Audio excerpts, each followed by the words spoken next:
Welcome to Nocturnal History, where we drift into the quiet moments of the past.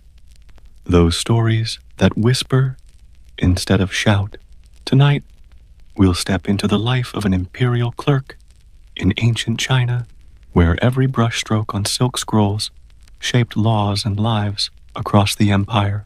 As you settle in, tell me in the comments, where are you watching from, and what time is it for you right now? If these calm journeys through history bring you peace, I'd love for you to like this video, share it with someone who needs a relaxing story, and subscribe so you don't miss the next tale. Now, let's begin our quiet walk through the corridors of the Emperor's court. You awaken in the pale gray of pre-dawn. The cold stone floor of the watchtower's ground floor chamber, chilling your legs through the coarse woolen cloak you share with two fellow guards.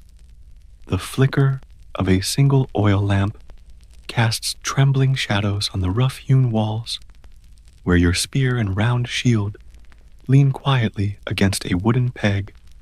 Beyond the arrow-slit window, the mists of the frontier march across the valley, obscuring the thorn-choked borderlands that separate the empire from the ever-restive hill tribes. Silently, you swing your feet to the floor, the hem of your tunic brushing against your strapped-on greaves.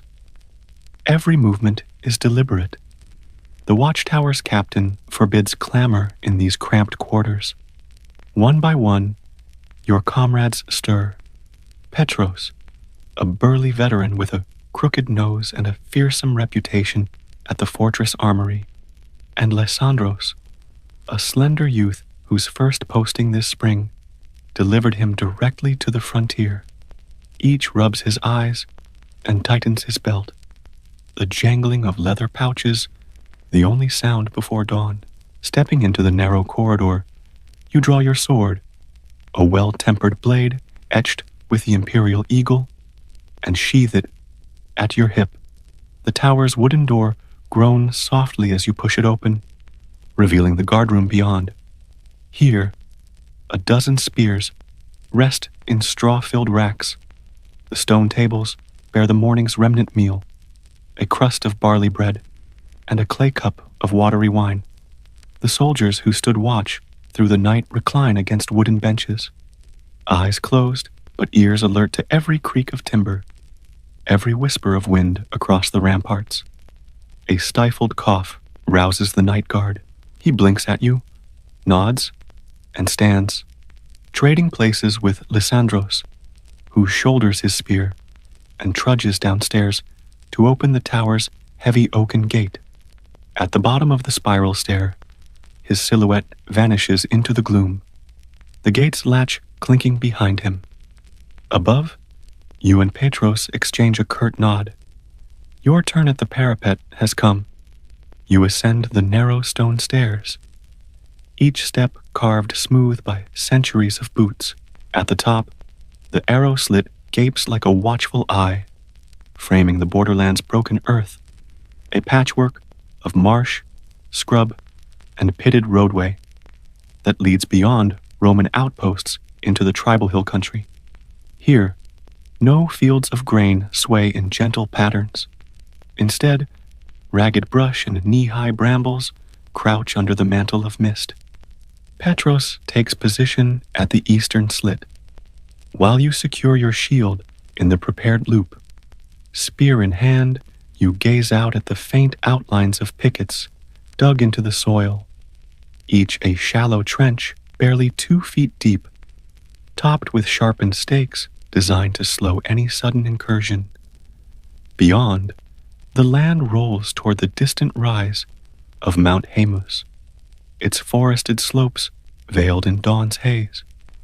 Your breathing quiets as you slip into the rhythm of the watch, head swiveling, eyes narrowing, senses straining. Cold droplets condense on your helmet's rim, and your cloak's edge clings to the stone's damp surface. The wind carries distant sounds, the faint bay of a hunting hound, the lonely call of a crane rising from the flooded lowlands. No Roman standards flutter here, only the silent presence of disciplined guards who stand sentinel while most of the empire sleeps. Minutes pass like hours. You shift your grip on the spear's shaft, leather straps creaking, and adjust the shield to rest against your thigh. Between the first and second rank of stakes, you spot a movement, a low figure slipping through the palisade's shadow. Agile, either a scout from the hill tribes or a desperate deserter making for safety. You freeze, heart pounding, then relax as the shape merges back into the marshy brush. Petros catches your eye, raising an eyebrow. A traveler, he murmurs, voice hushed as falling dew. Not our enemy. You nod, refocusing on the broad expanse. Time blurs. The dawn chorus of birds gives way to the midday lull. Yet still you remain rooted to your post. The sun climbs, and a thin mist rises, revealing the battered road that once bore the legion's tread, now worn by peasants trudging to safety or seeking new parcels of land near the walls.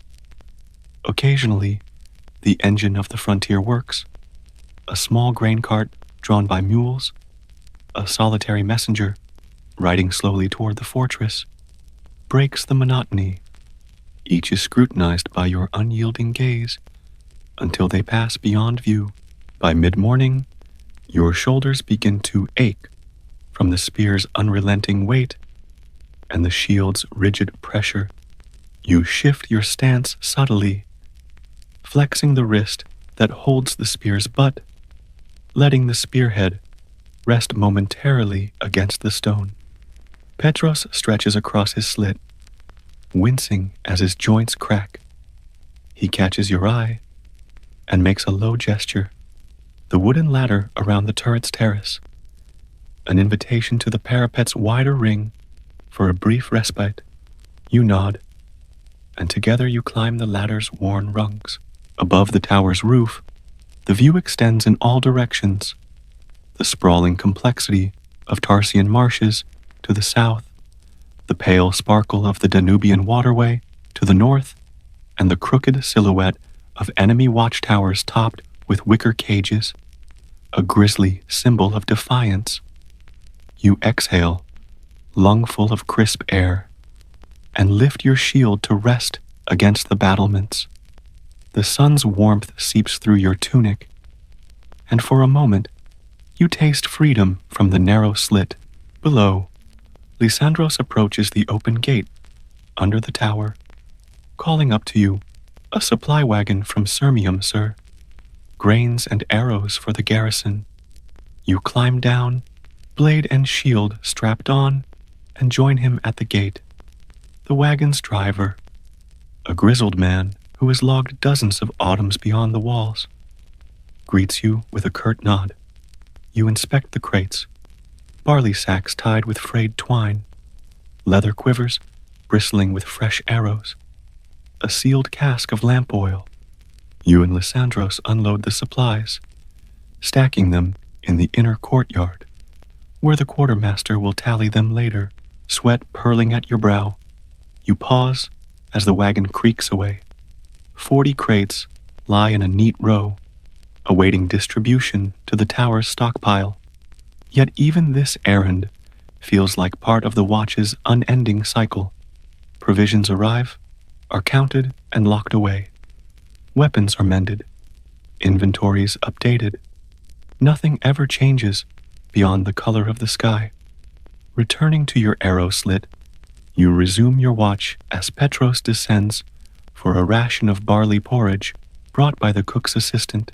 Hunger gnaws at your belly, but discipline forbids distraction from the border. Still, you watch the horizon for signs of dust clouds rising from distant roads, where nomadic herders might break through to plunder or barter. As afternoon drifts toward dusk, the mists return, cloaking the borderland again in gray. You refasten your cloak's clasp, feeling the weight of cold moisture settle in your bones. The arrow slit grows narrow as the day's dying light fades, and you switch to listening for sounds. The crack of twigs, the ripple of water striders on shallow pools, the distant clang of the fortress bell, marking the hour. Night's hush deepens, yet your vigil offers no rest. Stars emerge one by one, pinpricks above the battlements, and you trace the constellations, either Orion or maybe a forgotten hero of Troy.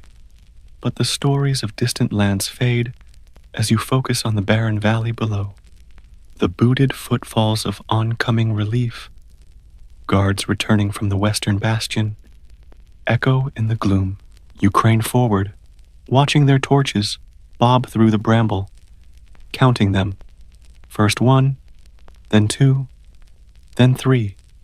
You signal to Petros, a brief wave of gloved hand. Before they vanish into the gate's black maw, your mind flickers back to childhood tales of the frontier, a land of opportunity where a man might carve a new life beyond the Empire's laws. Now, as you stand sentinel, each silent night feels more like a sentence than a chance. You wonder how many soldiers stationed at Tarsian Watch have slipped away, drawn by the promise of freedom in the hills, or swallowed by bandits and never counted among the missing. Your forearm trembles as you adjust the shield's grip and reposition the spear's butt against the stone. The cold night air stiffens your fingers, and your eyes grow heavy, yet duty anchors you. The next shift approaches, relief descending the tower stairs, and you steel yourself for another cycle of scan, count, guard. What threats lurk beyond the mists? Hidden war bands drawn by smoke signals, renegade deserters seeking fresh oaths, or perhaps a revolt in the hills that will test your vigilance in ways you cannot yet imagine. You rouse yourself from the parapet's narrow slit as the moon dips below the eastern rampart, signaling the approach of midnight's relief. The new watch emerges yawning from the tower's gate. 4 weary sentinels, rubbing sore eyes, led by the same grizzled centurion who first posted you to this outpost. You hand off your spear with a silent nod and descend the spiral stairs to the inner courtyard, where oil lamps cast pale pools of light on stacks of barley and crates of arrowheads. Your shift off duty means little more than a change of vantage. Now you patrol the courtyard, inspecting weapon racks, checking that spears stand straight in their racks, and ensuring that the bowstrings remain taut on the crossbow stored beneath the central stair. Every so often, you pause at the open gate to listen for the rhythm of hooves beyond the walls, a reminder that cavalry patrols still ride the perimeter. Occasionally, the trampling of horses' hooves resonates through the earth. If they pass close enough, you glimpse the gauntleted knee of a cataphract framed by torchlight. Midnight's chill seeps into your cloak as you return to the barracks, hands pressed against the stone walls to stave off numbness. In the small chamber, you dip a woolen rag into a basin of warm water and scrub your face, wincing as the water runs cold. Petros and Lysandros lie on their pallets, huddled beneath their cloaks, and you murmur a soft greeting before settling into your spare bedroll. Sleep drifts fitfully, punctuated by dreams of distant battle cries and thunderous cavalry charges you may never witness. Dawn comes again with little fanfare, a faint glow, a distant crowing of roosters in the valley, and the muffled footfalls of sentries preparing for the day's beginning. You rise stiffly, muscles knotted from hours of uneasy rest, and join the others in the guardroom for a half-hearted meal. Stale barley porridge laced with salt, and a watered wine that tastes of must. The cook, his hands cracked from frostbite last winter, offers a terse nod as you thank him. There is no time for hospitality. The centurion's whistle summons you to the wall. At your post on the southern battlements, you kit up, adjusting the leather straps of your greaves, checking the blade's edge, fastening your helmet's chin strap. The sun peeks over the far ridge, gilding the valley in pale gold. Below you, the frontier road glistens with dew, and beyond, the thorny expanse stretches uninterrupted. Petros claims the eastern slit, while you take the watch by the western embrasure, gaze fixed on the subtle shifts of color in the scrub. Where dust swirls could betray an approaching caravan or a raiding party. Your first encounter of the day arrives mid-morning. A lone rider, his face muffled by wool, emerges from the haze. He waves a small white banner, an agreed-upon signal of peaceful approach, and guides his weary mount toward the gate. You sound the warning horn, and Lysandros races down to admit the stranger. You slip from your slit to stand beside Petros, shield at the ready, as the rider dismounts and bows low. He presents a wrapped scroll sealed with the prefect's signet, a request for 3 days' lodging and safe conduct to Carthage for a delegation of olive merchants passing through on imperial business. The centurion strides up, examines the scroll, and nods. Quarter them in the lower barracks, he orders, and provide rations. Standard issue, not extra. You and Petros descend together to usher the rider into the courtyard. Though no enemy, this unexpected detour occupies your thoughts. Each newcomer, each dispatch, means extra mouths to feed behind the walls and fresh orders to carry. You watch the rider disappear into the storeroom's shadows, wondering what other surprises the frontier holds. Returning to the parapet, you resume watch as Petros slips away for his midday meal. The sun stands high and merciless, and you press your shield flat against the stone, tracing the page of horizon with squinted eyes. Soldiers below repair a stretch of palisade where rot has weakened stakes. The timbers of the picket fence creak as they hammer fresh posts into the sodden ground. Their labors provide a welcome distraction from the monotony of waiting. Midday, hunger gnaws at you, but discipline forbids abandoning the wall altogether. Instead, you sip sparingly from your wineskin, tasting its faint tang of vinegar. You swallow a morsel of dried fish jerky, salt-cured and tough but sustaining. Every scrap you consume reminds you that each ration withdrawn from the stockpile diminishes the fortress's stores. Somewhere beyond these walls, hungry soldiers stand in the shade of olive orchards, while you guard against threats imagined and real. In the lull before afternoon, relief arrives. A distant shout rips through the still air.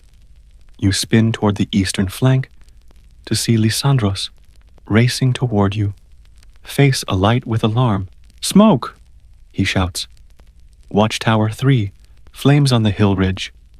Without hesitation, you clamber down the narrow steps, spear in hand, toward the tower's central courtyard. The soldiers there have already opened the gate. Smoke curls from a guard post's roof, black as tar against the sky. A fallen lantern, its wick still glowing, has ignited the thatch.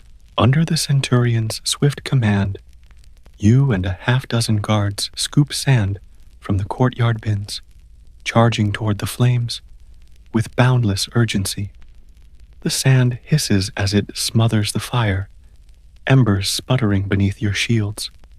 Within moments, the blaze subsides, leaving charred thatch and warped timber. Lucky, you think, Lucky the wind blew the smoke away from the powder magazine below, and luckier still that no enemy exploited the chaos.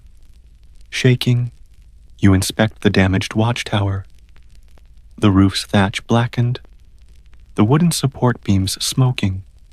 Petros looks on with narrowed eyes, and you share a brief nod. It could have been far worse. As the captain orders emergency repairs, you climb back to the parapet, heart still racing. The soot smell on your cloak reminds you that duty here demands constant vigilance, even against the carelessness of your own. Late afternoon brings the arrival of a small caravan, 3 laden mules, led by ragged guides from the upland villages.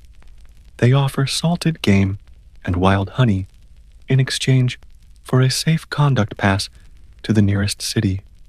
You and Lysandros process their request, tallying the trade.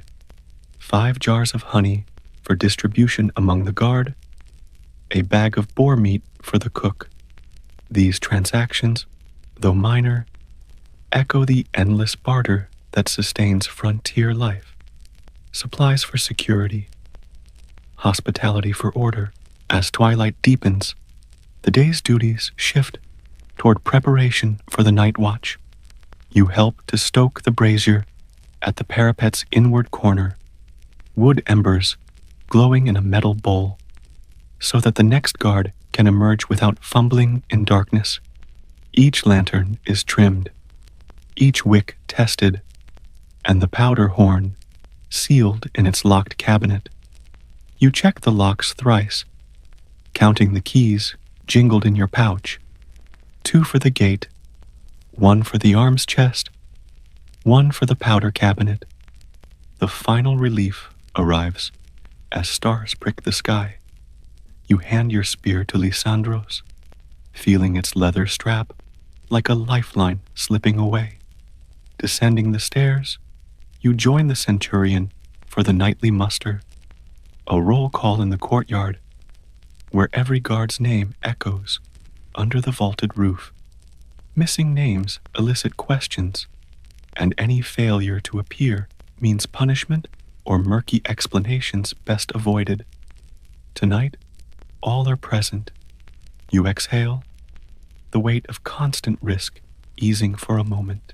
Returning to the barracks, you sit by the lone lamp, inspecting your shield for nicks and dents, the scars of many abandoned firefights in your mind. You lounge against the stone wall, taste the metallic tang of sweat, and dip your finger into a vial of oil to rub along the blade's edge. Each stroke removes rust and restores purpose. You think of the trembling shape you spied in the mist. 2 nights past, an omen, perhaps, of things to come, and of the caravan's honey-laden mules. In every detail, fire, trade, patrol, the frontier scripts its endless rites. Sleep finds you fitfully, haunted by dreams of phalanxes charging through shadow, of smoky watchtowers aflame, of nameless strangers slipping through the palisade. You awaken at the faint clink of morning's first lantern and dress again for the watch, cloak heavy on your shoulders. What threat will the next dawn unveil? A covert raid, a plague in the trenches, or the quiet erosion of morale that no spear can hold back? Dawn's first light filters through the arrow slits as you rouse yourself for the day's final stretch of duty. The night's fitful rest leaves your muscles stiff, but discipline compels you upward. Today, the frontier's tension feels sharper. A distant horn's call, and the rumor of a restless hill tribe mustering beyond the ridge. You dress swiftly, fastening your spear and shield in their customary places, and join the centurion for his morning inspection. Beneath the watchtower's low arch, the garrison assembles, 30 guards in full kit, their helmets glinting, breastplates polished, spears upright. The centurion, His silvered beard, taut with purpose, moves among you, inspecting shaft tips, testing shield rims for dents, and probing leather straps for weakness. When he reaches you, he nods curtly, satisfied. Today, we ride patrol beyond the palisade, he announces. Those heights above the plains. Look for smoke, broken ridges, and any sign that the hill tribes prepare to strike. A murmur spreads. Cavalry support will not come until midday. Until then, the foot guards must scout. You exchange a glance with Petros. The same impulse that sustains your vigil now prompts a flicker of excitement. What relief to move, to see beyond the static gloom of the tower. You fall into ranks behind the centurion, marching down the spiral stairs and through the courtyard where carts of provisions stand ready. Sacks of barley, plots of dried meat, and extra rounds of arrowheads. Each man slings a leather water pouch at his side and receives 2 loaves of barley bread. No more than a snack, but enough to sustain a quick ride. Beyond the gate, the crisp morning air washes over you as you mount a borrowed cavalry steed, a rare honor for a border guard footman. The centurion leads, astride a powerful destrier, with Lysandros and Petros flanking him on sturdy chargers. The rest of the patrol follows on muleback, weapons at the ready. The folded landscape of brambles and tussock opens before you as you ride eastward toward the ridgeline that crowns the horizon. The road curves through marshy flats where cranes take flight at your approach, their long wings thrumming in the quiet.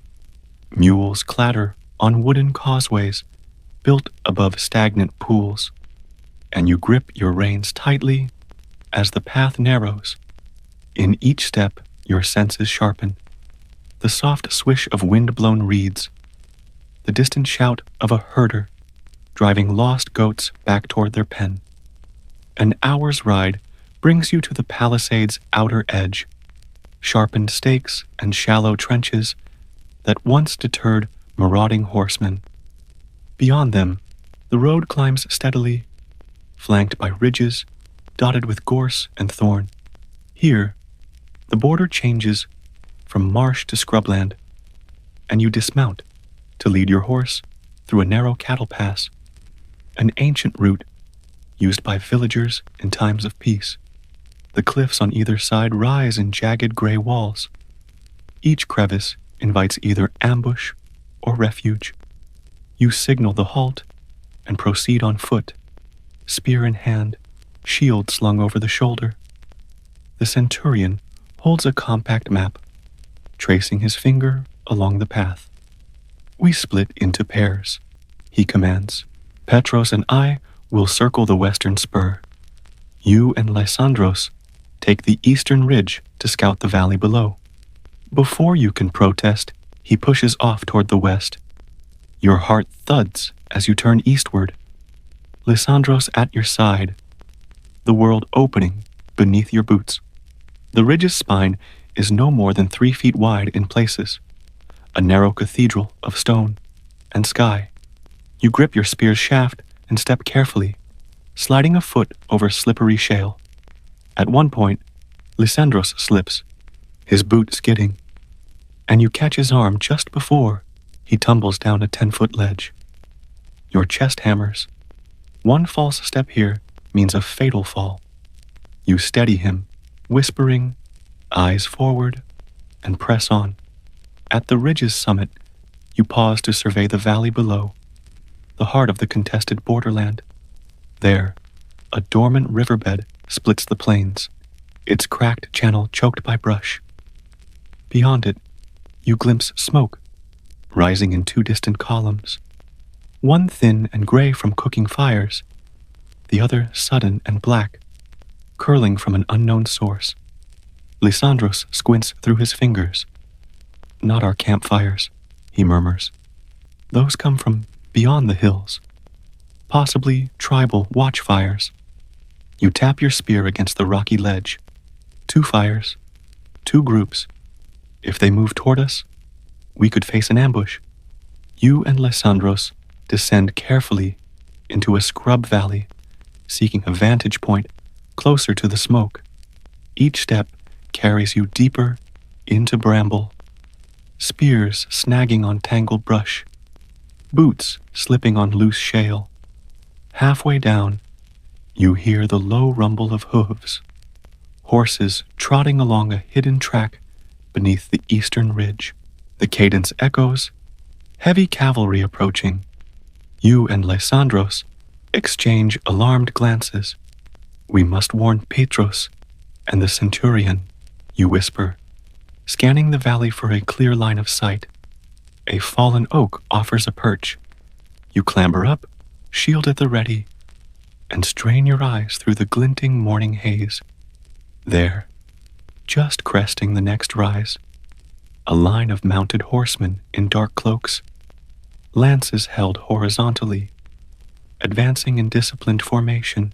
Their banners bear unfamiliar symbols, a jaguar's head ringed by red flames. Hill tribesmen, rarely mounted, but formidable when united under a charismatic war leader. Their intended route follows the same cattle pass your patrol used. If they reach the palisade gate without warning, the outpost will fall. Your breath catches. You pound your spear shaft against the oak's trunk, raising your voice. Lysandros, the enemy rides this way. The sound echoes across stone, but unclear whether your warning carries far enough. Frustration claws at you as you realize time is scant. Lysandros slides down and sprints toward the road above, spear brandished. You follow, breath ragged, adrenaline flooding every vein. You crest the ridge, heart in your throat, and spot the centurion and Petros emerging from the western spur, their faces drawn. You call out, "Enemy!" Hill riders, heavy cavalry, they descend on the gate. Their heads snap up. Petros raises his shield and yells to the nearby mule riders. A surge of activity. Trumpets shrill from the eastern watchtower. Spearmen form ranks, and commanders shout orders. You and Lysandros race toward the gate, where Lysandros flings the bar open and Petros and local archers unlimber their bows. The hill riders thunder forth, lances leveled. The moment stretches. Spears meet lances, shields clang, and horses rear in panic.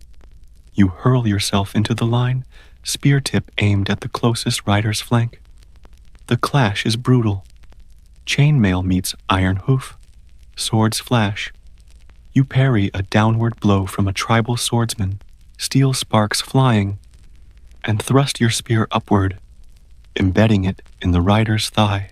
The man screams, axes his lance aside, and tumbles, his horse bolting in terror. Archers find their mark. Hill riders fall in ragged rows. Horses slip in churned mud. Spearmen tighten their shield wall. You rally alongside Petros, blade flashing, shield a grim bulwark. Within moments, the tribal cavalry breaks, scattering back toward the ridge. Their black banners dip in retreat. Breath heaving, you stand amid a field of overturned carts, wounded horses, and cries of the fallen. The centurion raises his sword. Hold the line. Drive them back if they return. He turns to you and Lysandros. Your warning saved us. Report immediately when the enemy regroups. His tone is both proud and grave. You and Lysandros press forward, helping wounded comrades carry spears and fill gaps in the shield wall. Archers strafe the ridge's crest, arrows sprinkling the path with feathered shafts. Finally, the hill riders vanish beyond the western spur, leaving only the reek of sweat, blood, and fear. The centurion's voice gathers the survivors. Gather any prisoners, he orders, and bury our dead beyond the palisade. We hold but remain vulnerable. You and Lysandros help marshal the survivors, tend to the injured, and collect enemy weapons, jagged spears carved with flame motifs. Each weapon is a clue to the hill tribe's tactics and a warning of future strikes. By late afternoon, the field lies eerily silent. The palisade's gate is reinforced with fresh stakes, and wounded muleteers bring fresh barley and water. The ridge, once a silent watchpost, is now trampled, blood-stained. You stand in the tower's courtyard, stripped of your shield and spear, hands trembling as you unlace your greaves. Every hour of your vigil, every silent dawn watch, led to this moment of fire and fury. That night, the frontier's tension does not dissipate. Fires burn along the ramparts. Wounded cries echo in the guardroom. Prayers are offered to saints long abandoned on these margins. You lie on your straw pallet, visor removed, and stare at the lantern's dim glow. In the silence between your ragged breaths, you ponder the morning's lesson, that vigilance alone cannot secure the border. Action must follow warning. Warnings must arrive in time. Sleep finds you fitfully, haunted by the clash of steel and horse, the riders' red banners, and the faces of comrades lost in the fray. You awaken before dawn, every sinew screaming, yet determination shines in your heart. The Empire demands guardians at its edges. You have proven your worth, but the horizon remains restless, and each dawn must find you, spear in hand, ready once more. What preparations will you and your comrades undertake at first light to fortify the frontier? New outposts on the ridges, deeper patrols, alliances with local clans? And can the watch ever truly rest when the border's mists conceal both friend and foe?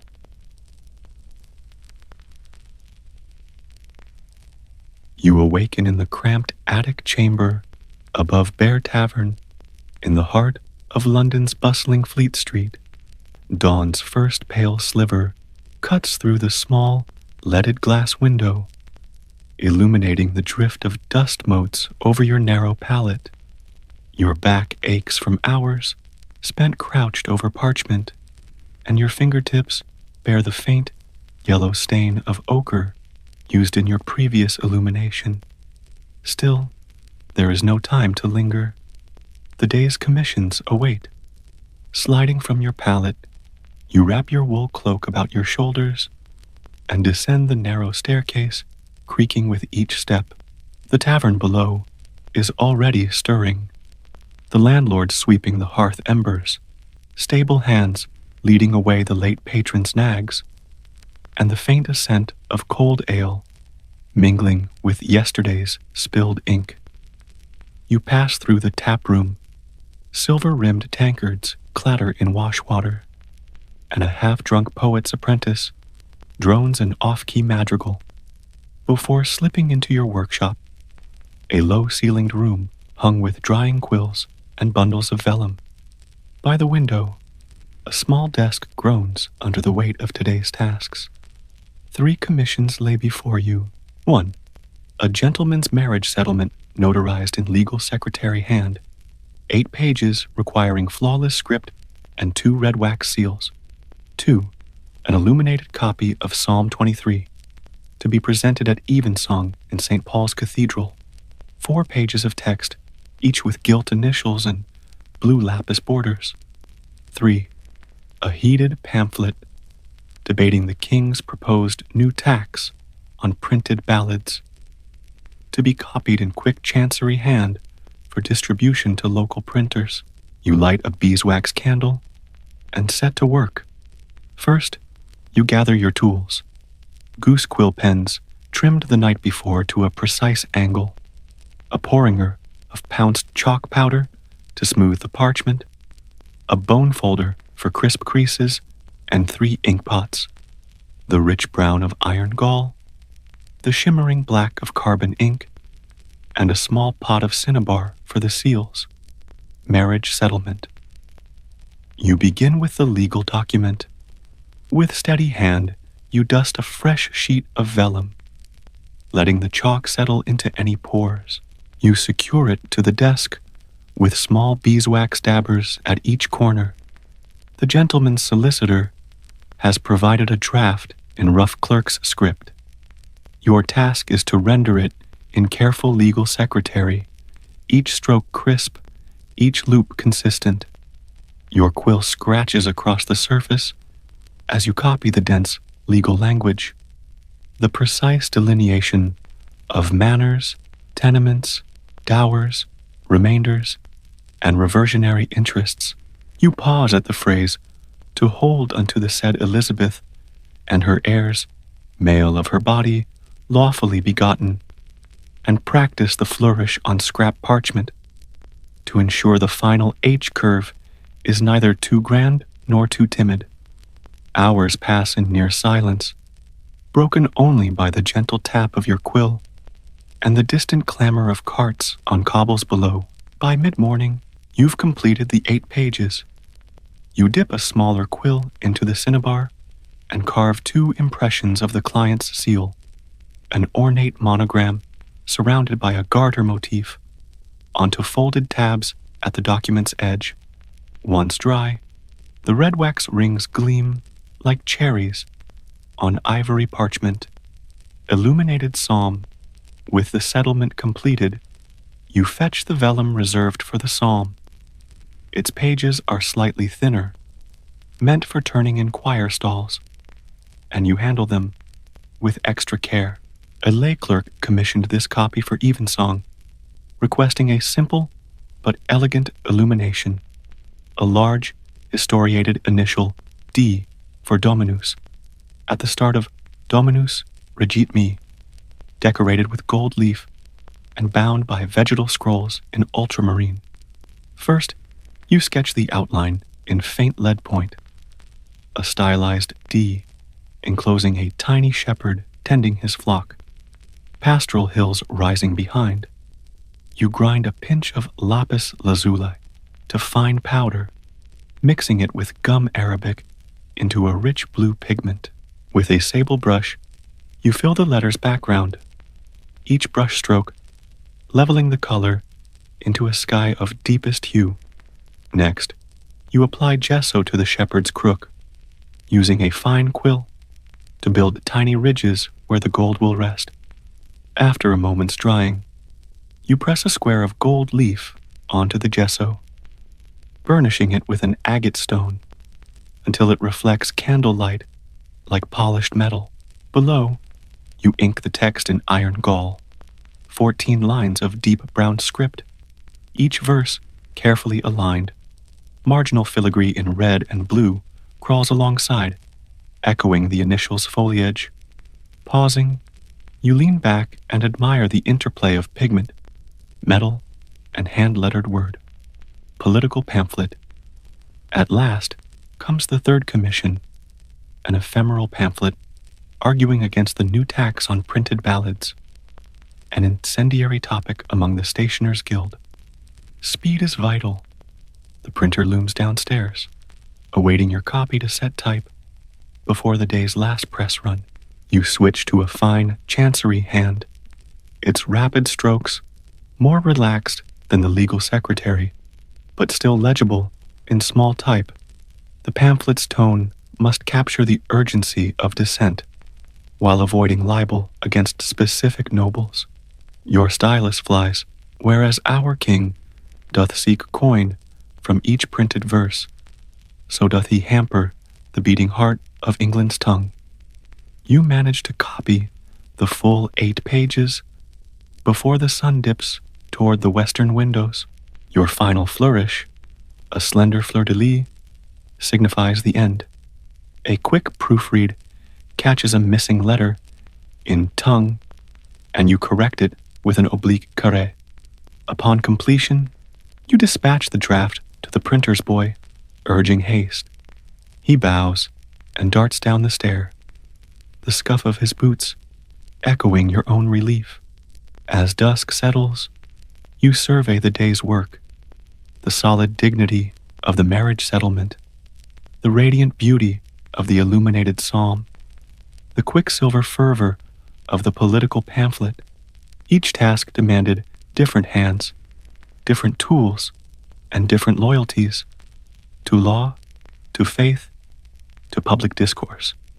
You stow your quills in their leather case, inkpots sealed, and roll your finished parchments into cloth wrappers. Yet, as you extinguish the candle's wick, soaking the last glow into the earthenware dish, a question stirs. When your words and images leave your hands, be it binding a union, praising the Lord, or challenging taxation, how will they shape the lives, beliefs, and conflicts of England's people? And which of these parchments, centuries hence, will endure to tell the tale of your careful, quill-made legacy?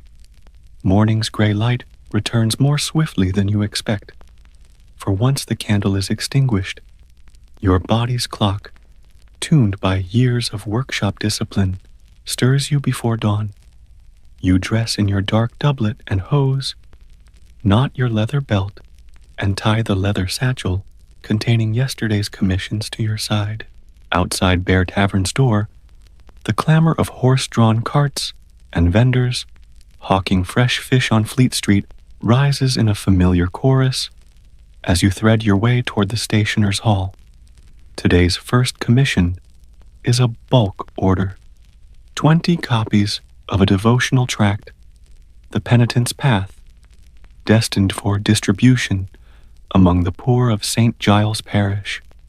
The publisher requires uniformity across each pamphlet, identical line breaks, matching decorative borders, and spotless paper free of bleed-through. You climb the narrow rickety stairs to your workshop above the print shop, ducking past hanging jackets of black cloth to settle at your desk, where a stack of 20 sheets of fine rag paper awaits. Devotional tract. Copies. You begin by preparing the sheets, dusting each with pounce to ensure a clean writing surface. As you secure the first sheet, you dip your broad-bodied quill into the iron gall ink, testing a stroke on scrap parchment before committing the opening line. Whosoever shall humble himself shall be exalted. Your hand moves methodically, transferring the tract's text, previously dictated by the publisher's author, in a rounded secretary hand that balances readability with the economy of line space. Border work demands a swift hand. You draw interlinked vine motifs down each margin in red cinnabar and blue azurite pigments, mixing them with gum arabic to exactly the right viscosity, so the ink neither drips nor dulls. Each leaf curls at the tip in a nearly identical flourish, a testament to your practiced brush. Occasionally, you pause to adjust your grip, stretching your fingers to stave off cramping. A carpenter's apprentice ticks the workshop clock, marking each passing quarter hour by tapping a mallet on a wooden block. Throughout the morning, you repeat these motions 20 times. Each copy emerges nearly indistinguishable from the last, a silent parade of devotion, bound not in leather, but in human care. By midday, you have completed 16, setting them aside in the neat piles for the stationer's apprentice, who will carry them down for typesetting notes. You save the final 4 for afternoon's fresh energy. Royal proclamation, transcript. After a brief bread and cheese lunch in the adjacent tap room, where the tavern's bread is stale and the cheese, though pungent, is soft, you return to your desk for the next commission, an official transcript of the newly issued royal proclamation concerning the demarcation of the Thames tolls. This document carries weight of state. Any miscopy could lead to disputes among city watermen or even censure from the exchequer. The proclamation arrives tightly rolled and sealed with the royal signet ring, a lion rampant upon a field of azure. You place it between two small weights, carefully break the seal, and unroll the parchment to reveal Edwardian Gothic script, each letter tall and angular. Your charge is to render it in a compact chancery hand, suited for public posting. Folding the parchment to fit township notice boards, you consult your rough draft, then begin the careful transposition, each pound sign scrawled with a descending loop, each S finished with a precise diagonal tick to distinguish it from F. You work with a smaller quill, its nib finely split, to master the proclamation's dense technical language, exemptions, surcharges, navigable limits, and appeals process. The day grows hot, and you wipe perspiration from your brow with a scrap of linen, careful not to smudge the inked lines. By mid-afternoon, the transcript stands complete, 6 folded flaps sealed with wax and stamped in the same crimson tint as the king's. An apprentice collects it for delivery to the city water bailiff while you retrieve your final devotional tracts. Personal letter in court. Hand. As a final task, the stationer's wife brings you a personal letter. The Earl of Pembroke requests a missive in court hand to his sister, Lady Mary, extolling her recent garden's rose harvest. This commission affords you a moment's creative respite. No legal or religious heft, but a flourish of sentiment. You select a supple swan quill and the glossy black of lamp-black ink. On fine vellum cut to letter size, you begin, "Dearest sister, the morning dew upon your roses rivaled the pearls upon my lady's necklace, and I long to walk beneath their perfumed bower once more." Your hand glides in elegant loops and sweeping strokes, each word imbued with warmth. You add a small, illuminated rose, its petals tinted with a whisper of real vermilion, and finish with a slender, golden sun in the margin, symbolizing love's bright warmth. By the firelight of late afternoon, penultimate to dusk, you complete the letter. The Earl's courier will collect it at supper, bearing it across the Thames to Wilton Manor. You seal the vellum, dip a nib into gold ink for the Earl's stylized monogram, and rest your trembling hand. Your day's work now rests before you. The stack of 20 devotional tract sheets, the folded royal proclamation, and the Earl's letter, each bundle a testament to the power of pen, pigment, and patient hand. You gather your tools, quills trimmed and blunted, inkpots cleaned and locked away, pigments sealed in their glass pots, and stow them in your oaken tool chest. As twilight deepens, you climb the narrow stairs to the rooftop lantern station, where you light a single lamp to signal the end of the stationer's hours. Below, the city lights rise, a tapestry of hearth fires, tavern lamps, and flickering candles in distant windows. Before you descend to the tavern's supper, you pause at the rooftop's edge. The compass of your day has spanned the sacred and the profane, from guiding the poor's devotion to inscribing royal edicts and weaving lyrical affection. Each handwritten stroke carries intention, binding souls, binding laws, binding hearts. Yet a question haunts you as you gaze across the river's glinting artery. In an age when printing presses churn forth sheets by the thousand, what enduring power does a single hand possess? When the presses rise to flood the land with pamphlets, ballads, and bulletins, which words will endure? And which scribe's careful hands will be remembered, if at all? When the printed page supersedes parchment and ink, daylight grows pale and slants toward evening, as you descend from your cramped attic workshop to Bear Tavern's taproom for a modest supper before the final task, preparing the marriage settlement, the illuminated psalm, and the political pamphlet for dispatch. The inn's low beams flicker against wooden beams, and the tavern's common room hums with late-day chatter, an odd counterpoint to the solemn parchments in your possession. You return to your workshop by lantern light, noting how shadows stretch beneath the jugs of ink and piles of vellum. On the desk lie your 3 commissions, each in its final form but awaiting the binding and sealing that will grant them authority. 1. The marriage settlement. 8 pages of legal secretary, each sheet folded precisely and stacked in order, with 2 red wax seals as bold proof of authenticity. 2. Psalm 23, illuminated.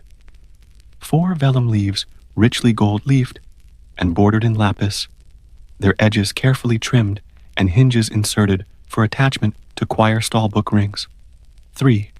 Taxation pamphlet, 8 pages of chancery hand, crease-folded for broadsheet printers, with margin notes highlighted in Republican red. You begin with the marriage settlement. Each folded section, called a choir, is stacked in binding order. The middle fold of pages 1 to 2 meets that of pages 3 to 4, and so on, forming 2 choirs of 4 pages each. Using a bone folder, you press each center crease to a razor-sharp fold. Then, employing thin hemp thread and a curved bodkin, you stitch the choirs together through 3 evenly spaced sewing stations along the spine, piercing through both choirs to hold them snug. The red wax seals remain untarnished, their impressions crisp, a circular monogram surrounded by stylized garter work. You trim the thread ends, knot them within the spine, and secure with a final dab of beeswax. Next, you turn to the illuminated psalm. Here, binding is more delicate. The folios must open smoothly for choristers reaching along the ringed choir stalls. You drill 2 tiny holes at the margin's gutter on each leaf, passing a slender ivory peg, akin to a modern ring binder's spine, to keep the leaves spaced but mobile. Below each peg, you tie silk threads into small rosettes, their petals preventing the pegs from slipping through. You test the opening. Each leaf turns dutifully, no leaf catching the gilt or flaking the lapis borders. At last, you ready the pamphlet. The 8 pages of chancery hand lie unfolded but creased in the middle. You fold them in half, pages 1, 2, 3, 4, 5, 6, 7, or 8, and nest them as a simple booklet, using small archival glue, pine resin dissolved in wine. You apply a thin line along the spine on the outer fold to hold them. Before the glue dries, you wrap the pamphlet in the publisher's watermark page, a blank sheet bearing the printer's fleur-de-lis, and tie it with twine, leaving the ends long for the printer's dispatch. With the 3 commissions now bound, you prepare the final embellishments. A thin ochre-washed cover goes over the marriage settlement's stitched spine, its cover gilt-lettered with Settlement of Giles and Elizabeth in Roman-trunked capitals. The psalm's ivory pegs receive tiny metal thongs, rings of brass inlaid with mother-of-pearl to catch candlelight during evensong. The pamphlet's twine is adorned with a small wax seal of the stationer's company, an open book flanked by quills, imparting legitimacy. You pause, smoothing your stained hands over the smooth wood of your desk. The flicker of your lamp catches the capital's brass and the psalm's gold leaf, producing a halo of colored reflections upon the walls. Each commission now carries Your craftsmanship, not only in text, but in its very form, bound scrolls transformed into books, gold-edged pages pressed to perfect symmetry, seals set to speak authority. As midnight approaches, Elizabethan practice calls for the stationers to deliver papers before the cock's third crow. You gather the 3 bound works along with your tools. The marriage settlement is destined for the lawyer's carriage at Middle Temple. The psalm will go by foot the messenger to St. Paul's sacristy. The pamphlet will be handed to the printer's boy waiting at the tavern door. You step into the night air, cool, damp, scented with horse and river fog, and mount a hired hackney. You first deliver the settlement to the scriptorium at Middle Temple, where the lawyer inspects the red seals with satisfaction, tucks the document under his arm, and nods to the coachman. Then, on foot, you hurry to St. Paul's Cathedral's southern door, where the lay clerk awaits. The illuminated psalm glints under torchlight. He bows reverently before taking it into the chapter house. Your final delivery brings you beside the River Thames, where the printer's boy paces before a wattle and daub shed. You hand over the pamphlet with its watermark cover. He bows low, hurries inside, and returns moments later with ink-smudged hands to ask one final question. Shall I set the type as is, Master Scribe, or adjust the margin rubric to red for added emphasis? You smile, knowing your margin notes in cinnabar will suffice, and urge him, set it swiftly. There is no time to waste the people's breath on printed relics of taxation.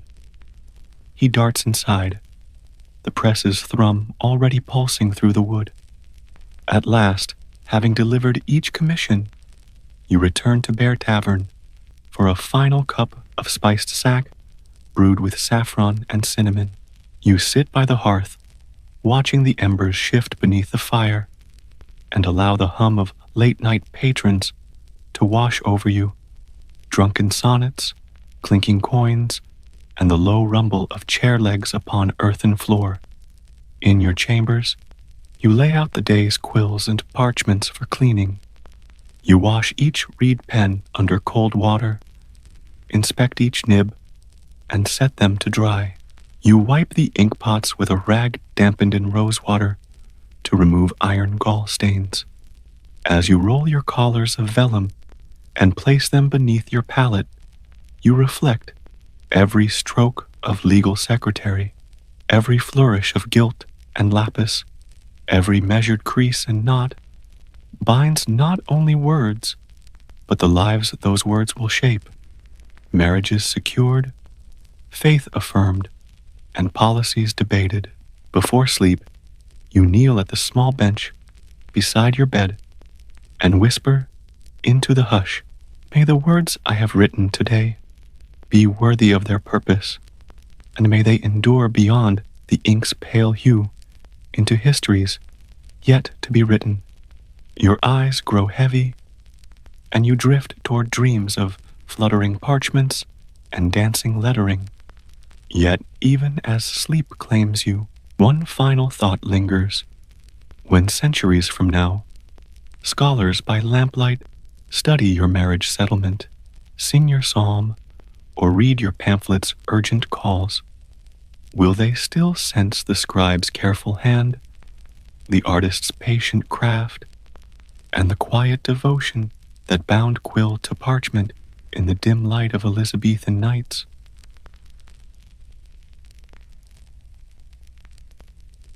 You awaken before dawn's first faint glow, the thin reed mat beneath you still damp from last night's breeze, rolling in from the river. Your hut, a low structure of mud brick and palm thatch, is cool and silent, save for the distant call of a night heron echoing across the marshes. You swing your legs onto the packed earth floor, bare feet numb against the chill, and pull on your coarse linen kilt. Outside, the scent of still warm hyacinths drifts through the doorway, mingled with the faint sweetness of leftover emmer bread. Before you lie your tools for the day, a wooden plowshare bound with iron, a sturdy yoke carved from acacia wood, and a length of twisted goat hair rope. They rest beside a small clay jar of water and a lump of salted fish for your midday meal. You lift the plowshare, testing its weight. The morning's work will bend you double for hours, ripping at every muscle in your back and arms. Yet the weight is life itself. Without these tools, your small strip of land beside the Nile would yield no grain, and your family would starve. Stepping into the dawn light, you pause to pray to Bess, the protector of households and fields, offering a few grains of emmer in his earthen shrine at the hut's entrance. You whisper your plea. Let the inundation rise true. Let the soil be fertile, and spare you from injury before the harvest. Then you shoulder the plowshare and make for the riverbank, where your oxen, Sekhmet and Anubis, wait tethered to a wooden post. Their flanks shine with dew, and each breath puffs white in the cool air. You rub their muzzles, murmuring soft reassurances. Then attach the yoke and reposition the rope between their horns, adjusting it so the animals can pull evenly without strain. The field awaits across a narrow path of loose sand. The rising sun paints the world in pale gold, illuminating the path of stone markers you set weeks ago when stakes of sun-dried mud indicated the plot's boundary. This field, no larger than a small courtyard, must provide enough grain to feed 5 souls, your wife and 2 children, your aging mother, and yourself. Every furrow you carve into the rich black silt could mean the difference between feast and famine. You climb onto the plow's simple beam and nudge the oxen forward with your heels. Sekhmet hesitates, her ribs visible beneath her hide. But Anubis steps in, and together they begin the first pass. The plowshare slices through the moist earth left behind by last month's flood, turning clods of mud until the ground resembles a dark, furrowed sea. You lean into the beam, guiding the blade's depth, ensuring each trench is straight so the seeds will lie evenly and emerge uniformly when the waters recede. As the morning advances, sweat beads on your forehead and trickles down your neck, stinging the sweat-whitened grains at your hairline. Your arms tremble as you lift the plowshare over each furrow's end, your kilt brushing against the damp soil. The oxen pant, their sides heaving in time with the plow's slow rhythm. Around you, the bulk of the village lies in shadow, but here at the field's edge, the sun's warmth gathers, promising a blistering midday heat. Your wife, Maret, emerges from the hut with bowls of sour milk and roasted chickpeas, calling encouragement.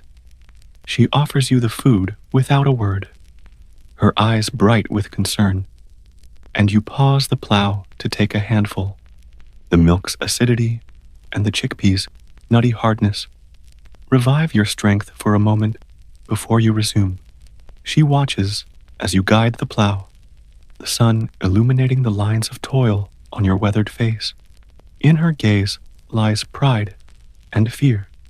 Pride that you provide, fear that this year's inundation may have been too slight to nourish the soil adequately. By mid-morning, you complete the first third of the field. The furrows lie like parallel riverbeds, awaiting the flood's return and the scattering of seed. You unlatch the yoke from the oxen, pat their flanks, and lead them back toward the watering canal, a narrow channel diverted from the Nile. There, You splash water into a trough, fashioned from a hollowed palm trunk. Sekhmet lowers her head and sips deeply, while Anubis flaps his tail, stirring blue-green algae along the surface. You cup cool water in your hands, wash your soot-stained face, and gulp handfuls before Meret appears to refill your jar.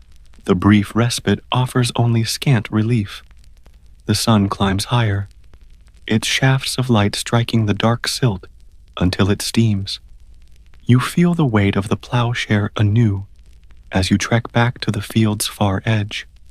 Your mother emerges slowly from the hut, a reed sunshade in hand, to stand vigil near the oxen.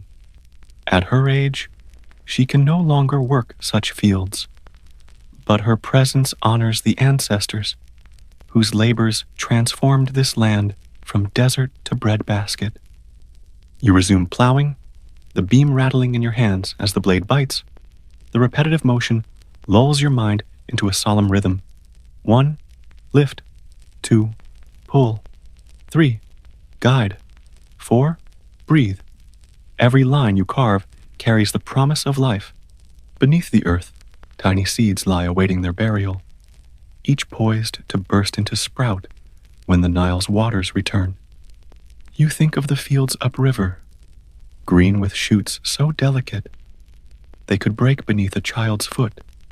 Your strip of land, though small, stands in that lineage of life, tethered to the river's mercy. Around noon, the sky bleaches to white, and you feel the day's first weariness descend. Meret brings your lunch, coarse bread and grilled fish, served on a chipped pottery plate. You eat hungrily, leaning on the plow's beam, the mutter of village life drifting across the fields. Children playing beneath date palms, goats bleating in corrals, the call of a priest at the temple's morning service. Even here, in the back-breaking solitude, the village's pulse hums beneath the earth. After the brief meal, you pause to uncurl your back, joints cracking like old wood. Your wife stands beside you, loosening the yoke for the final third of the field. You exchange a few words. The priest's blessing at harvest, the midsummer feast approaching, and the vaunted promise of another child's birth. These fragments of life flicker through the haze of toil, grounding you beyond the plow's narrow tunnel vision. Then you shoulder the plowshare once more for the field's last third. The oxen strain, their calls of effort mingling with the soft hiss of the blade through silt. Each furrow brings you closer to completion, and as the sun begins its westward descent, you lift the plow over the final trench. Thus ends the first back-breaking rite of the agricultural year. Before the waters can rise, the earth must be broken, but the greatest labor remains, casting the seed. Tomorrow, when the Nile's flood returns, you must stride between these furrows, sowing the precious kernels that will feed your family, your village, perhaps even the court in distant Memphis. Your hands will scatter hundreds of pounds of grain, each handful a prayer for fertility, each seed a wager against famine. As dusk's first violet ribbons streak the sky, you lead Sekhmet and Anubis back across the field. Their hooves press the turned earth, firming the furrow's edges. You pause at the shrine before your hut, spilling water and grain once more, as thanks for the day's labor. The final stars emerge, the village's torches kindle, and the scent of evening's river mist rises again. What fortune will the coming flood bring? Will the waters swell to fill each furrow, or will they fall short, leaving hungry cracks beneath the sun's relentless gaze? The dawn of the new day brings tangible excitement. Last night's faint tremors of the Nile's rise have grown into a steady swell against the field's raised banks. You hurry outside, the horizon already bright with pink and gold, to find the floodwaters lapping gently at the furrows you turned yesterday. Each trench holds a ribbon of cool water, reflecting the sky's pastel hues. The moment is sacred. The land you cracked open now drinks deeply, preparing to cradle the seed you will scatter today. You slip into your linen kilt and tie a small leather pouch of seed emmer grain to your belt, enough to sow your entire field, plus a few extra handfuls as reserve. Mirette stands beside you, her eyes bright with hope, clutching a wooden bowl of grain as well. Together, you step onto the softened ground, the mud squelching beneath your sandals. You pause at the head of the first trench and dip your hand into her bowl, letting a handful of smooth, amber kernels spill through your fingers. Each seed arcs into the floodwater, tumbling into the soft earth, where it will settle and germinate. As you move along the row, Mirette and your eldest son, Amenhotep, follow behind, continuing the scattering. Your boy, no more than 8 summers, models your movements, arms swinging wide, careful not to drop all the grain at once. The two of you work in tandem, your deep furrow a river of life, nourished by the Nile's gift. Behind you, Mirette smooths the grain with a small reed rake, gently covering seeds with a thin layer of silt. The child's laughter mingles with the rush of water, a sound more precious than any harvest. By mid-morning, you have sown the first half of the field. Under the glaring sun, you pause at the shrine to bees and pour out the last of your water jug's contents, tasting only a sip before offering the rest. May the gods quicken the grain, you intone, voice hushed in gratitude. The heat intensifies as you press on to the field's far edge. Your back stings from bending, and mud clings to your legs like wet cloth. Still, you press each foot into the softened ridge behind the sowing trench, firming the ground so the flood will not wash seeds away. Behind you, Amenhotep leads the oxen, now harnessed to a simple roller made of palm trunks, to pack the sown earth. With each pass, the roller presses the mud gently, sealing the seeds in place. Sekhmet and Anubis plod obediently, their steady rhythm a balm against the day's fatigue. You take another brief respite to unlace your sandals and massage sore arches. Merit appears with an offering of chilled porridge thickened with date honey, a midday treat. You dip a spoon into the bowl and savor the sweetness, letting it revive your strength.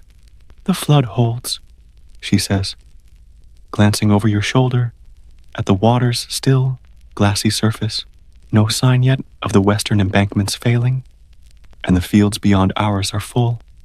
Relief warms you.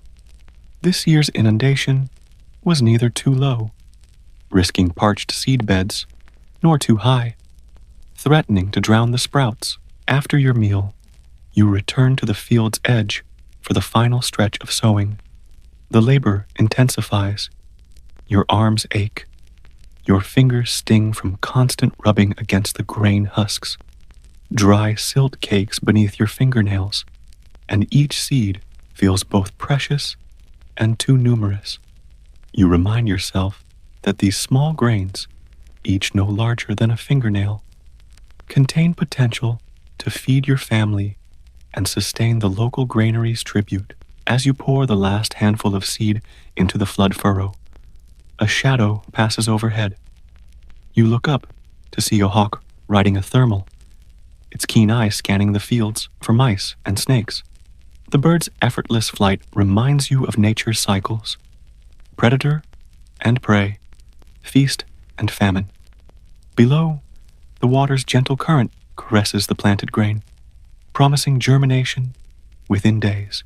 With the sowing complete, you command the oxen to roll the field one final time. The roller's weight compacts the mud, smoothing ridges and sealing seeds in their watery cradle. You wipe sweat and mud from your brow, then signal to Meret and Amenhotep to follow you back toward the hut. The three of you pause at the plot's edge, surveying the field's mirror-bright furrows. In the soft afternoon light, each trench glimmers like a polished stone necklace laid upon the earth. Meret shrugs off her apron and places a gentle hand on your shoulder. "Now we wait," she says. "Pray for rainless skies and gentle breezes." You nod, drawing her into a brief embrace, your arms still trembling from childhood's memory of your father's embrace during last year's drought. Inside the hut, you wash in a basin of Nile water, cool, faintly mineral, and change into fresh linen. Your joints crack as you stretch, and your mother greets you with warm flatbreads and goat's milk cheese. Family huddles around the hearth, and for a moment, you rest, body and mind, to share news of the day and plans for the coming weeks. Checking the irrigation dikes for leaks, repairing the small wooden sluice at the canal head, and visiting the temple to give thanks. Yet even as you savor the evening's simple meal, your thoughts drift back to the field. Will slender sprouts break through the soft mud within days? Will unexpected rain scar the flood's edges or carry away precious seed? And what if the Nile's fickle moods shift again, bringing too little water or too much before the first rains of Sekhet season? You fall into a sleep heavy with dreams of green shoots unfurling in the dawn light, watered by the river's generosity. But in your heart lingers a single uncertain question. When the sprouts emerge, will they stand strong against ravenous birds and choking weeds? Or will this year's labor vanish beneath the harsh glare of sun and the whims of the Nile? Before dawn's first light brushes the horizon, you rise once more, drawn by an instinct older than any calendar. Check the furrows at first whisper of sun. You pull on your linen kilt and sandals, stepping into the cool gloom before the world stirs. At the field's edge, you pause, inhaling the river-scented air. The flood that cradled your seed has receded overnight, leaving the furrows partially exposed, their rims dark and damp. You step carefully into the first trench, pressing your finger into the silt to gauge moisture. It gives with gentle resistance, buckling only slightly before springing back. A hopeful sign. Enough water remains to nourish the emerging seedlings, yet not so much as to drown tender shoots. You kneel and trace a fingertip along the soil's surface, searching for tiny green specks. There, slender shoot breaks through, its pale leaf unfurling toward faint dawn light. Relief washes over you. The first proof that your labor bore fruit. Meret and Amenhotep arrive behind you, eyes bright. "More here," Amenhotep exclaims, pointing to another cluster of seedlings, half a foot along the furrow's length.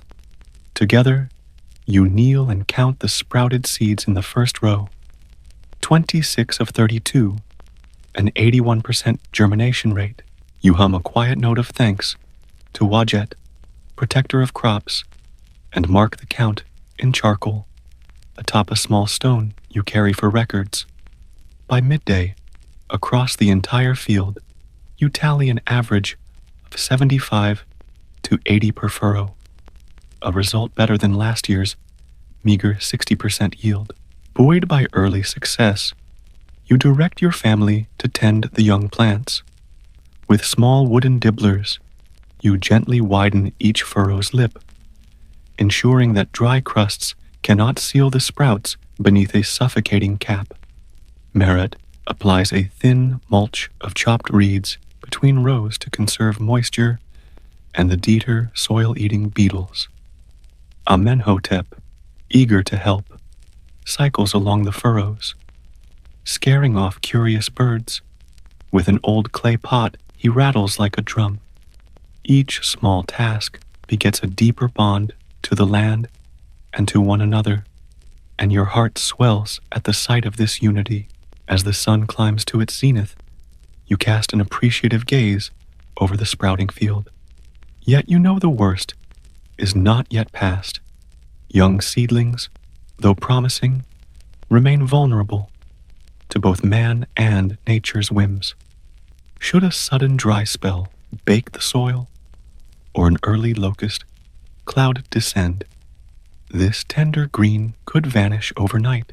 You wipe sweat from your brow, tasting grit and barley on your lips, and resolve to check the river's dikes this afternoon. After a modest midday meal, fresh goat's cheese crumbled over chickpea stew, you and Petros, the neighboring peasant who cultivates the adjacent field, walk to inspect the network of small irrigation channels. Together, you clear debris from the main canal's wooden sluice gates, ensuring the next controlled release of Nile water will flow where needed, not spill wastefully into low ground. Your mother joins to weave new brush barriers along a worn section of bank, reinforcing it against erosion. Each repair you make today safeguards your sprout's future growth. By late afternoon, a wind rises from the south, stirring the young shoots and whispering through the field like a gentle lullaby.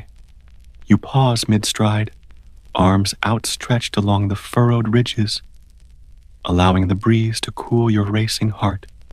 The field, once a raw wound in the earth, is now a sea of tender green, each row a testament to human endeavor guided by natural force. It is a fragile tapestry held together by your hands, your family's care, and the river's goodwill. As dusk unfolds, you return to the house, mud-caked but triumphant. Merritt sets fresh pounded grain to soak for flatbreads, and your mother lights the oil lamp that will banish creeping shadows.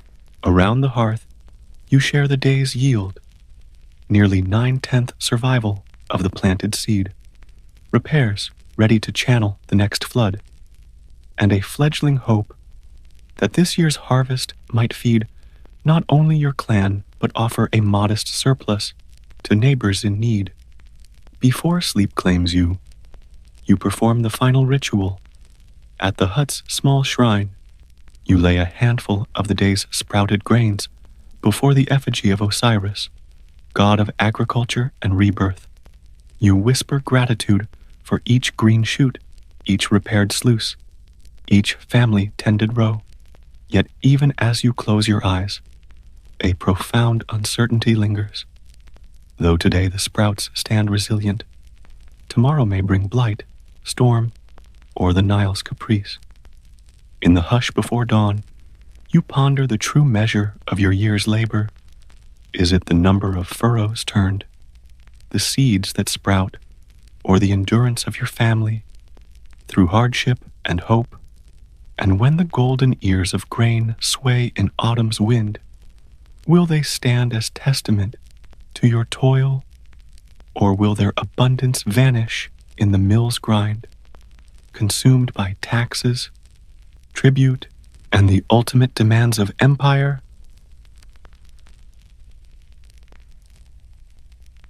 You awaken before dawn in the dormitory of the Serapeum's great library, the damp Mediterranean air pooling beneath the stone vaults. Your pallet, a simple reed mattress, lies among dozens of others, each space marked by a scribe's roll of leather-bound papyrus rolls. You sit upright, heart already racing with the day's tasks. More scrolls await your hand, scrolls whose words shape philosophy, law, and the very memory of civilizations. Quietly, you dress in your linen tunic and wrap your woolen cloak against the library's cool stillness. Passing through the arching corridor, You glimpse torches, guttering in wall sconces, and fellow scribes murmuring prayers to Thoth, patron of writing, wisdom, and magic. At the library's inner sanctum, you enter the scriptorium. Long wooden tables, set in rows beneath high windows that promise morning light, and shelves stained by generations of ink. Your station holds today's commission, 2 works to be copied. First, 100 lines from the mathematical treatise of Euclid, dense with propositions and diagrams. Second, a fragment of Aristophanes' New Comedy, raunchy wit requiring rapid note and careful annotation. Both must be rendered flawlessly. You unroll the first papyrus scroll. Its edge is frayed, but the characters clear in dark, flowing Greek uncials. You place your stylus and inkpot on a raised stand to avoid spills, then dust the fresh papyrus sheet with finely ground gypsum. With a reed pen cut to a sharp angle, you begin to copy Euclid's Proposition 5. If 2 triangles have 2 sides equal to 2 sides respectively, and have the angles contained by the equal straight lines equal, they will also have the base equal to the base, and the triangle will be equal to the triangle. Your reed's tip scratches gently, forming each curved uncial character with measured precision. At each occurrence of chi, kappa, or thi, theta, you pause to ensure the stroke's loop is neither too tight nor too broad. A misformed letter could confuse a future mathematician. Above you, natural light strengthens. A senior librarian oversees your progress, occasionally leaning in to compare lines with the master copy's margin marks. His quiet nod of approval spurs you onward. By mid-morning, you've completed Euclid's 100 lines. Ink clings to the papyrus in even strokes, the text unmarred by blot or hesitation.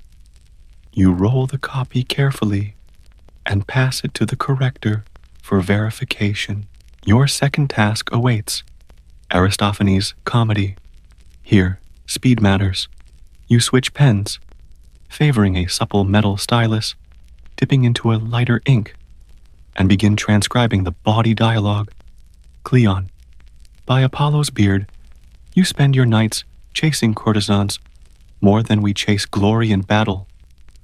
Laughter erupts from a nearby scribe, but you remain focused, annotating cultural allusions in the margins.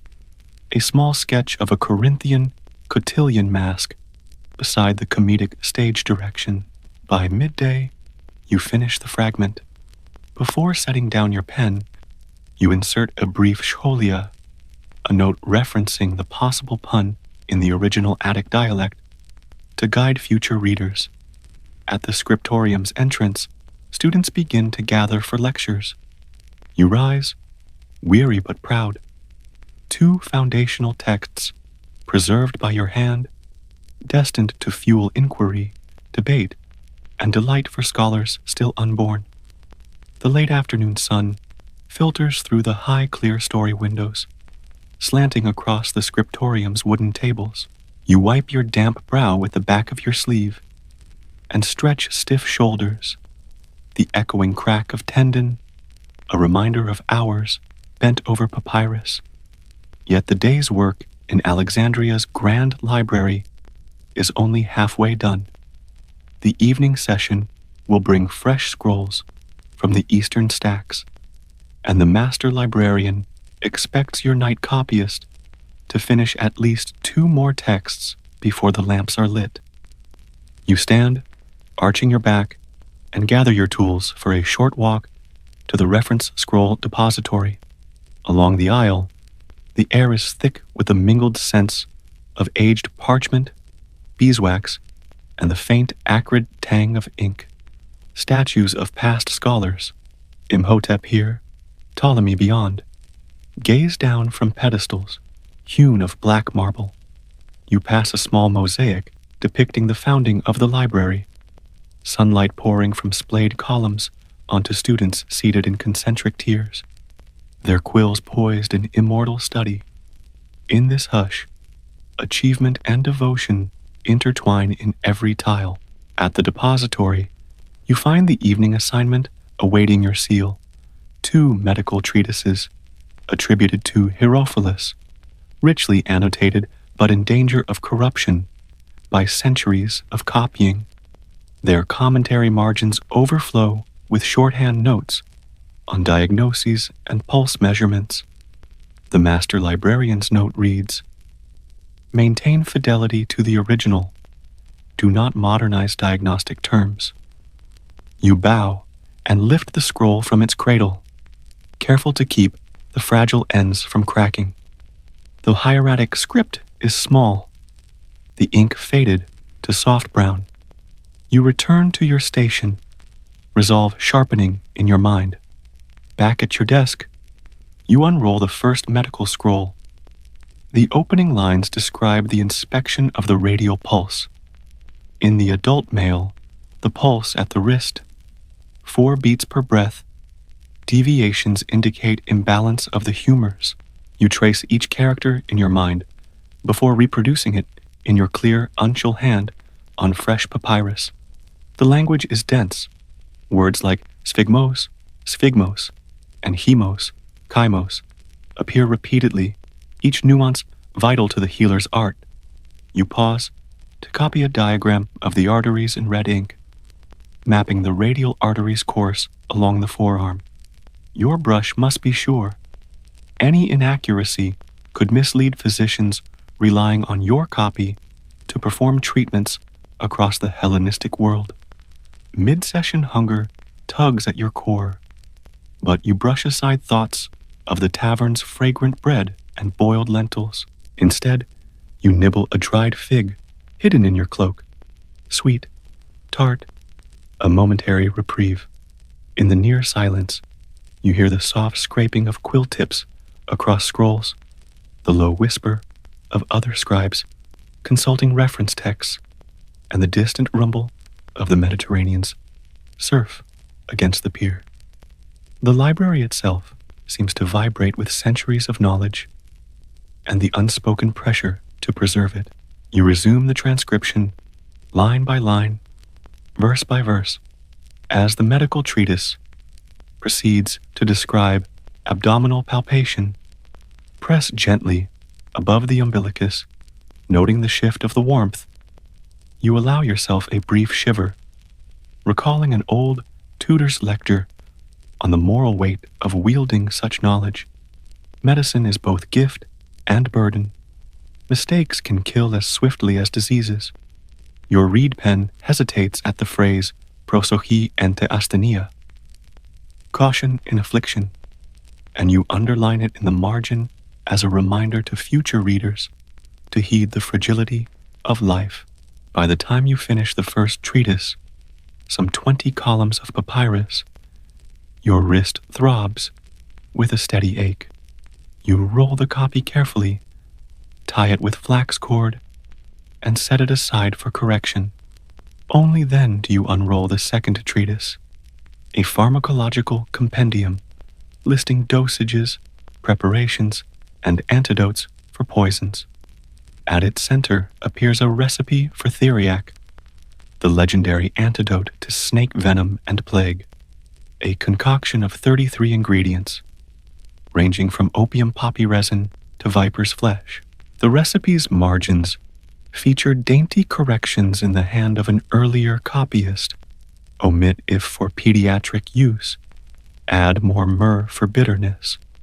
You sense the living dialogue between generations of scholars in those tiny notes. You copy the pharmacology text in a more cursive book hand to accommodate its many uncertain corrections.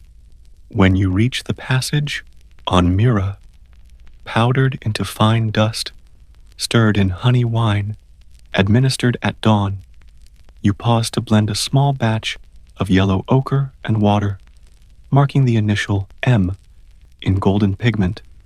The flourish glows in the sunlight, a beacon for busy apothecaries, consulting your scroll in the dark apothecaries below. At last, the final lines unfurl before you, a colophon reading, copied by Apollinaris, son of Philon, in the reign of Ptolemy Philopator. Under the gaze of the Serapeum's lions, you add your own brief note below, and corrected by Theon, scribe of the Central Library, in the 35th year of the Ptolemaic era, thus weaving your name into the scroll's lineage. The last scroll rolled and sealed with beeswax, you lean back, hands stained with ochre and carbon. The setting sun ignites the scriptorium's stained glass windows, painting splashes of red and blue upon the tables. A labyrinth of shadows gathers at your feet. Other scribes pack away their materials. Voices hushed as they confer on tomorrow's assignments. An astronomical treatise for the priest astronomers. A collection of Greek tragedies for the theater guild. You stand and stretch, noting the weight of accomplishment and fatigue in equal measure. The library's arches stretch overhead, silent witnesses to centuries of copying, correction, and the relentless pursuit of knowledge. You realize, as you gather your quills and pigments, that each session here is a link in an unbroken chain, from Homer and Hesiod to Euclid and Herophilus, and onward to the scholars yet to come. As you prepare to extinguish your lamp, you pause before a tall shelf where an unopened scroll beckons, a newly acquired treatise on celestial omens from Babylon, its cuneiform text untouched by Greek ink. Tomorrow, you may be called upon to tackle its archaic complexities. But tonight, you allow yourself a rare moment of reflection. The texts you copy will journey far beyond Alexandria, into Roman villas, Indian courts, and distant libraries of parchment and clay. Your hand gives them life, and your errors, if any, may ripple through millennia. Extinguishing the lamp with a final wick snuff, you step into the corridor's growing gloom. The echo of your footsteps blends with the soft susurrus of the Mediterranean breeze. Through open windows, sleep beckons, yet you remain alert to the vast tapestry of knowledge that awaits another day, another scroll, another scribe's careful hand. How many of the library's hidden scrolls on philosophy, medicine, or starcraft will be lost before you can copy them? And when your own name fades from colophons into obscurity, who will stand at these tables, read pen in hand, carrying forward the work you began under candlelight and sunlit arches? Night's hush settles over the Serapeum's vaulted halls as you awaken to the soft call of the temple trumpets summoning the final scribes to duty. Today's task is the culmination of your efforts on the 2 Hierophilian medical treatises copied yesterday. You must collate corrections, bind the scrolls with protective linen covers, and prepare a presentation copy for the Serapeum's head librarian, Demetrius of Phaleron. Only then will these works be deemed fit for placement in the Temple of Serapis' inner sanctum. You dress swiftly in your tunic and cloak, gathering your reed pens, bone pointers, and small pot of cinnabar red ink. Descending the broad stone stair, you pass columns inscribed with the trilingual decree, Greek, Demotic, and hieroglyphic, and pause briefly to touch the carved eagle's talon, hopeful for good fortune this final round. In the scriptorium, table lamps burn low, closed scroll chests line the walls, and the air is thick with dust motes dancing in the lamplight. Your first duty is collation. The corrector's notes on Euclid's treatise revealed a handful of discrepancies in earlier lines. An omitted E here, a misaligned diagram label there. You unroll the freshly inked scroll on the dais, sandwich an open collation copy beneath it, and methodically scan each line. When you encounter a missing particle, you lift your bone pointer to the margin, dip your fine point stylus in cinnabar, and inscribe the correction in neat, semi-uncial script. Beneath a misdrawn geometric figure, you trace the proper angle arc in red pigment, ensuring the resulting diagram will guide future mathematicians correctly. Next, you tackle the pharmacological treatise. The earlier copy session introduced a subtle error in the Theriac recipe, an incorrect quantity of opium. The corrector's note admonished vigilance. Opium metron pleon esto mias drachmis. Ensure the measure of opium is 1 drachma more. You locate the margin where the original scribe placed a carré. Then copy the correction with firm strokes. Your hand hovers as you add an explanatory scullion, restored per codex ad in elephantine, so future scribes can verify the emendation's provenance. Each correction you accept or reject cements the scroll's authority. With collation complete, you carefully roll both scrolls and place them in shallow wooden trays lined with fine papyrus mulch. Ahead lies the binding ritual. You collect narrow strips of unbleached linen, short lengths woven specifically for scroll binding, and arrange each wrap around the scroll cylinder. 3 bands at the head, 3 at the tail, and a ceremonial crimson cord knotted in the center.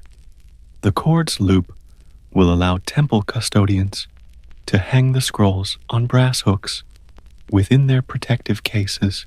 As you bind the final cord, Demetrius of Phaleron approaches, his tall frame draped in a robe of white linen embroidered with the Serapis emblem.